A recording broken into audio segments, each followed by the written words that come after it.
বাবা আজকে ফাইনালি আমি ফটো ফ্রেমটা বাঁধিয়ে নিয়ে আসতে পেরেছি। সত্যি।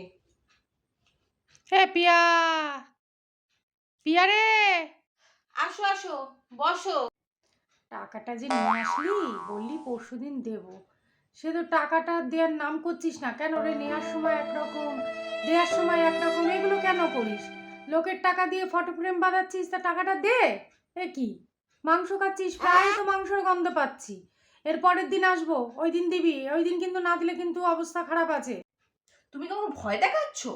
হ্যাঁ, আমার বাড়ি, আমি মাংস খাই, ডাল ভাত খাই, তোমার কি? তোমার থেকে 100 টাকা নিয়েছি বলে তোমাকে আমাকে বাড়ি এসে বই বলতে আসবা? হ্যাঁ, তা অবশ্যই টাকাটা নিবি, টাকাটা দিবি না তা বলবো না? দেখে নাও, ফর্মা তো ভালোই থাকে। এদিকে দেখি, এদিকে লোকের বেলা টাকা দেওয়ার সময় তো ই লেগে যায়।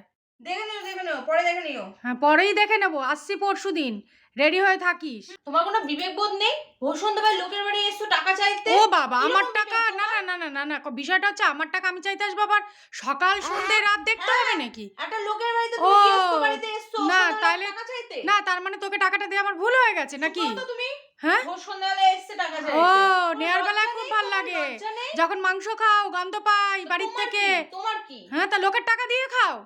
লোকের দেবো, দেখা যাবে, পরে দেবো। কি হ্যাঁ, করবা প্রতিদিন না দিলে তুমি কি করবা? হ্যাঁ, এত বড় কথা? এত বড় কথা যে টাকা দিবি না আমাকে? আর তুই আমাকে বলছিস যে তুই যদি আমাকে টাকাটা না দিস, যে কি কি করব আমি সেটা দেখবি তো? দেখবি, দেখবি তুই আমি কি করতে পারি। কুত্তা নিয়ে এসে তো দরজার সামনে হাগিয়ে রেখে যাবো, তখন তুই দেখবি। টাকা আবার দিবি না, বাপ বাপ বলে টাকা দিবি। টাকা দিবি না, যাবি কোথায়? তুমি আমার বাড়িতে এসে কুত্তা নিয়ে হাগিয়ে দিয়ে যাবা? আমার পোষা বিড়াল আছে, আমার পোষা বিড়ালে তোমার বাড়ির দরজায় গিয়ে বলবে হাগ এবার। হ্যাঁ, এ কি মেয়ে রে বাবা!